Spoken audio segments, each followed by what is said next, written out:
Good afternoon and welcome back to Questioning Sense with me, Matt. Hope you guys are well. It's not too bad here. Grey day, bit warm, but dry, so all is well. I've just come back from work and I've got the house to myself, so it's time for another quick video. Now today it's more of kind of an overview and a brief review of 4 really interesting perfumes that were sent to me by a guy called EJ Wells from a company called Happyland. Now, I've seen some reviews of Happyland stuff from other reviewers, mainly American reviewers, not so much in the UK, although there are, I think, Mr. Smelly's done a few reviews, and I think George at the Fragrance Apprentice has reviewed a couple as well. So I'm not very familiar with the brand, and I was chatting to a chap on Facebook who turned out to be EJ, and we sort of struck up a bit of a relationship, and he said, right, do you mind if I send you some perfumes over to get your opinion on? So he sent them over to me, not even for me to review really, just to sort of have a chat with him about. So I got talking to EJ and I found him an utterly fascinating character, really, really interesting guy, very friendly and very helpful. So, you know, it was quite, yeah, I was really interested in receiving these perfumes to have a look at. So he sent me 4, and I, you know, I've never smelled anything from Happyland before these arrived. So, you know, I've been wearing them over the last week. One I've had to kind of steal back from my wife as she's kind of claimed it. One I also really, really like. So we're going to have a look at all 4 of them. And obviously I have to, you know, as everybody says, you know, if I haven't paid for these. They have been sent to me. So, you know, would that interfere with my review? No, not on you, Nelly. And I tell you for why. If people send me stuff and I don't like it, I don't review it. It's as simple as that. And I do like these. They're very interesting fragrances. And I think the only issue with this review is it's going to be quite difficult if you want to get hold of them in the UK. I think it might be a bit tricky, but I'm sure there's a way.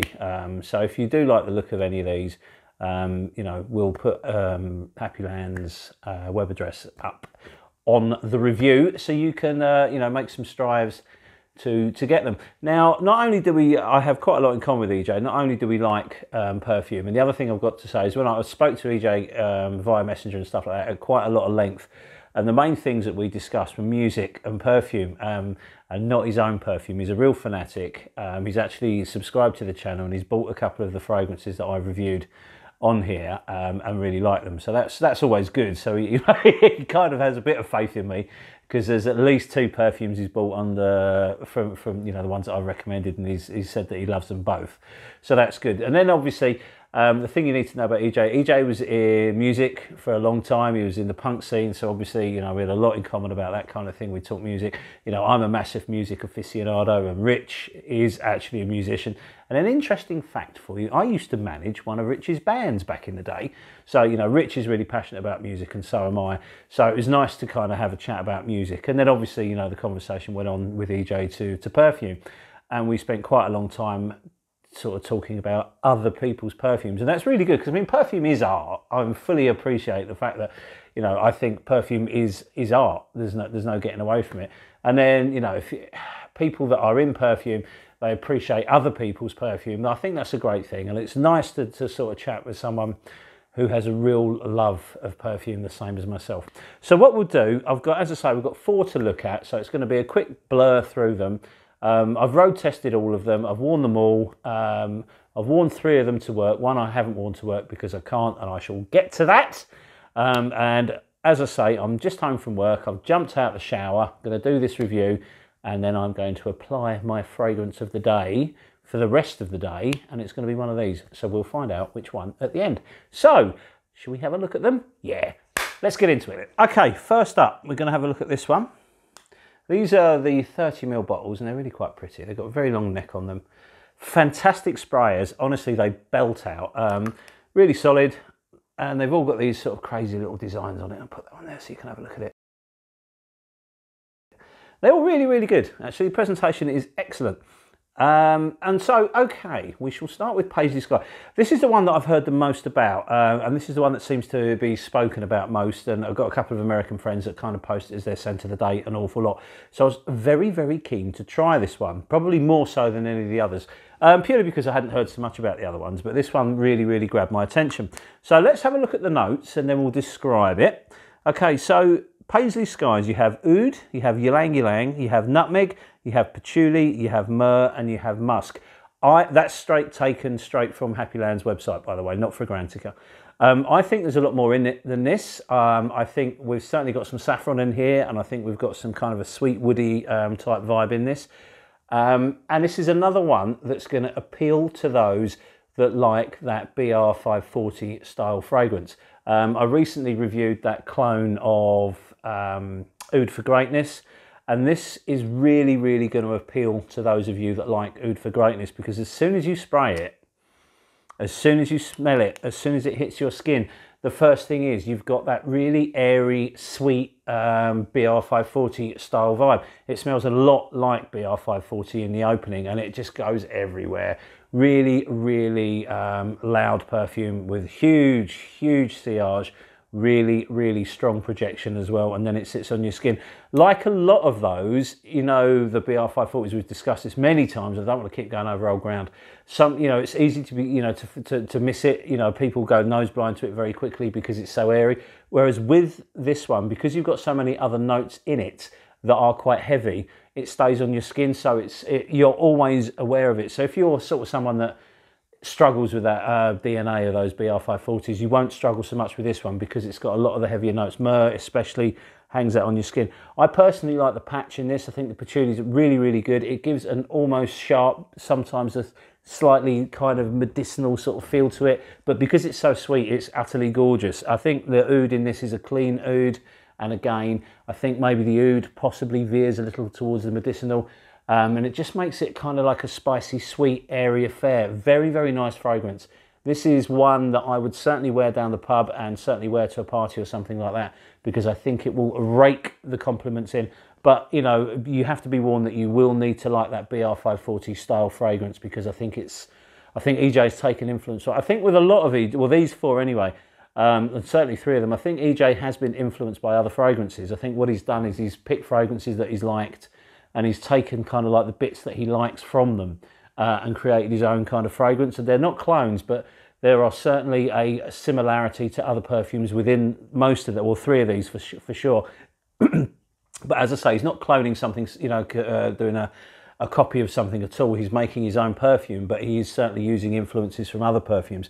BR540 leads the charge on this one. It is similar to Oud for Greatness, but I don't think it's a clone. I think if you put them side by side, they will smell wildly different, but they do the same kind of thing. They're in the same kind of world. Really, really interesting frag, and I really, really recommend that you try this one if you like that kind of thing, because it's bloody lovely. Really like this one. So that was a really good one. The next one up, we have Amberland. Now, I looked on Fragrantica, and the notes on Fragrantica for this, compared to the notes that EJ's put on his own website, are wildly different. So I'm going to take EJ's notes on this. Now, I have to do this review whilst my wife is out, because she's claimed this. So, you know, my wife absolutely loves this. So I've had to take this away from her and hide it, because I like it too. And it's just a gorgeous scent. And I meant to say, sorry, with this one as well, it's incredibly long lasting. This will get you through a day at work or an evening's party well into the small hours in the morning. Absolutely really, really long lasting fragrance. Excellent performance.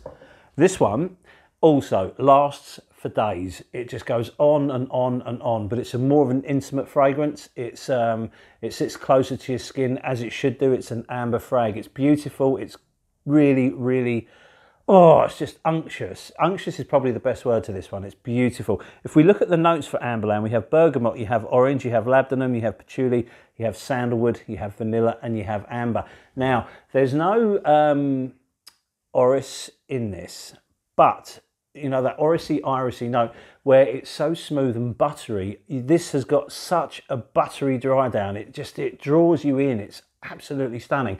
But it doesn't smell like iris. It gives the impression of iris without bringing the smell over. It's got like, if you can have a nasal texture, does that make sense? So if you're smelling a feeling, if that even makes sense, I don't know where I'm going with this, but that's the kind of thing you've got. You've got this buttery smoothness that's in the dry down that is absolutely gorgeous. It's been claimed that it's very, very similar to one of Dior's, I've forgotten which one it is now, Amber Nuit, I think. Now, I've not smelt that in so long, I'll need to revisit it, so I can't really say how alike they are. But This is glorious, really, really good. Totally and utterly unisex. You know, as I say, my wife adores this one. I like it, I love it, and I'm gonna have a hard job keeping it. You know, it's a really, really nice, warm, long-lasting fragrance that's got a real beautiful amber to it. Absolutely lovely, and nothing offensive in this at all. This is gonna be safe for everyone that likes an ambery frag. Highly recommended. Right. Next up, this is the strangest one of the four, and this is called Gerannabis. This is a new one that's just come out, I believe, and I didn't really know what to make of this one. It's lovely, but it's one that I can't find anything that reminds me of any other perfume in it. This one seems completely unique, and it's a lovely, lovely fragrance. Really, really interesting, and something that it's taken me a while to get a handle on it, in all honesty. If we look at the notes, they're really quite interesting. Now, with a name like Gerannabis, or Gerannabis, you would think, geranium and cannabis, and you're kind of halfway there. You've got geranium, you've got cannabis flower, you've got tomato leaf, you've got orris root, you've got clove, you've got cinnamon, and a touch of oud. Now, I don't really get any oud from this, so the touch is a very light touch. Again, incredibly long-lasting, airy, very, very pretty. It's described as a sort of a spicy herbal affair, and I think it is. You've got, I don't know, first and foremost I have to say, I don't know what cannabis flower smells like. I've never smelt it, so it's a completely new note to me, so I don't really know what I'm looking for with that one. The other notes you have, you know, obviously I'm familiar with, but you've just got this kind of very green, quite airy herbal fragrance. It's really, really nice. It's quite masculine leaning, this one. I think it is probably unisex, but to me it just seems a little bit more masculine than the other two that we've talked about so far. Really nice, and it's, you know, don't be scared off by the cannabis note in it. You could wear this to work, as be a perfect work scent actually. And I've worn it to work, and it lasted me, you know, through a shift, no problem at all. Really smooth, and this is something I can say of all of them. They're incredibly smooth. They're very, very well blended. There's nothing jarring or sharp or spiky or anything that's difficult to, you know, hard to take. They're all very, very easy to wear. And this one really is. It's one I'm going to wear a lot more. I think I'm going to have to come back to these after a couple of months or so and do an in-depth review on each of them, because they're all really, really, you know, quite intriguing. And this one is certainly probably the most intriguing of the lot. But if you like a green, and when I say green, it's not like Ralph Lauren's Polo Green, or it's not like, you know, Italian Cypress or Halston or any of those like that. It's a green, different type of green. It's like a lighter, more airy green, but it's still got some weight to it. It's still got some gravity. It's still, you know, it's still anchored well. It's a good fragrance, and I thoroughly recommend trying. This is probably the only one I wouldn't blind buy or recommend a blind buy, because it's, you know, it's just so different, but highly recommended. Interesting fragrance. And then finally, we get to this one, which is called El Goodo. Ta-da! Now, this is the one I can't wait to wear for work, so this is going to be my scent of the day. So we're going to have a little spray of it now.